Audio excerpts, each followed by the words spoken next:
একদম ফেলে দেওয়া জিনিস থেকে এত সুন্দর চেরি ভাবা যায়। আসসালামু আলাইকুম, আশা করছি সবাই অনেক বেশি ভালো আছেন। তো আজকে আমি একটা চেরি বানিয়েছি, একদমই ফেলে দেওয়া জিনিস থেকে আমি একটা চেরি বানিয়েছি, চেরি ফ্রম ওয়াস্ট ম্যাটেরিয়ালস। যখন আমি ইউটিউবে এই চেরিটা দেখি তখনই আমার মনে হয়েছিল যে আমি একদমই ফেলে দেওয়া জিনিস থেকে এই চেরিটা বানাবো। তো আমি সেভাবেই কাজ শুরু করলাম। আমার হাতের কাছে যাই ছিল তা দিয়ে আমি চেরিটা বানানোর চেষ্টা করেছি। তো প্রথমে আমি 2টা ফয়েল পেপারের টুকরা নিয়ে নিলাম, সেগুলোকে ভালো করে গোল গোল করে পেঁচিয়ে নিলাম। যতটুকু সম্ভব হাত দিয়ে চেপে চেপে মসৃণ করার চেষ্টা করেছি।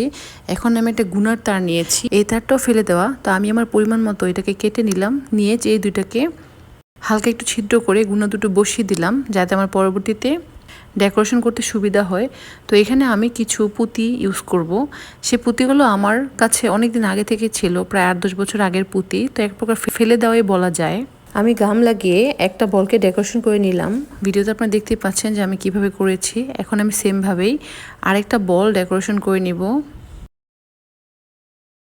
একটাতে আমি স্কোয়ার শেপের পুঁতি ইউজ করেছি, আরেকটাতে আমি রাউন্ড শেপের পুঁতি ইউজ করেছি।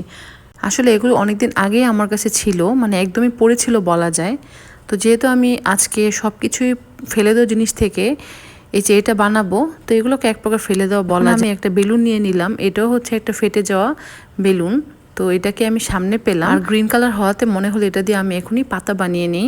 তা আমি একটা কাগজ নিয়ে নিলাম। এই কাগজটা হচ্ছে পুরনো টিস্যু বক্স, মানে ফেলে দেওয়া টিস্যু বক্স থেকে অল্প একটু কাগজ কেটে সেটাতে ভালো মতো আঠা লাগিয়ে নিলাম, লাগিয়ে দুই পাশে গ্রিন কালারের বেলুনটা দিয়ে দিলাম। ভিডিওতে আপনারা দেখতে পাচ্ছেন যে আমি কিভাবে হাত দিয়ে চেপে জিনিসটাকে একটু সফট বা মসৃণ করার চেষ্টা করছি। আমি এই কাগজটাকে একটু শুকাতে দিলাম, তারপর আমি পাতা কেটে নিব। এখন আমি আবার ওই গ্রিন বেলুন থেকে লম্বা লম্বা করে শেপ দিয়ে একটু কাগজ কেটে নিলাম। এটা দিয়ে আমি এখন ডাটা বানাবো। তো যে আমার কাছে গুনার তারটা ছিল, এটার মধ্যে একটু সামান্য আঠা লাগিয়ে দিলাম। আঠা লাগিয়ে দেওয়ার পরে এই গ্রিন কালারের বেলুনটাতেও সামান্য একটু আঠা লাগিয়ে দিলাম। তারপর এটা আস্তে আস্তে গুনার তারের সাথে পেঁচিয়ে নিচ্ছি। আপনার ভিডিওতে দেখতেই পাচ্ছেন আমি এটা কিভাবে করছি। তো বারবার এটা করার সময় হাতে আঠা লেগে যাচ্ছিল, একটু সাবধানে করতে হবে, তাহলেই হয়ে যাবে, কোনো সমস্যা নেই। একটু ধৈর্য ধরে করলেই হবে।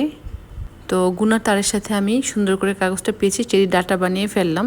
এখন আমি এই চেরি দুটার মাঝখানে, মানে বল দুটার মাঝখানে সামান্য একটু আঠা দিয়ে এই গুনার তারটা ভালো মতো সেট করে দিলাম। দেখতেই পাচ্ছেন আপনার ভিডিওতে। তো আমি আমার পছন্দ মতো এখানে হালকা একটু বাঁকা করে দিলাম ডাটার উপরের অংশটাতে, যাতে আমার পাতা লাগাতে সুবিধা হয়। তো এখন আমি 2টা পাতা কেটে নিচ্ছি সেই ফেলে দেওয়া টিস্যু বক্সের কাগজ থেকে।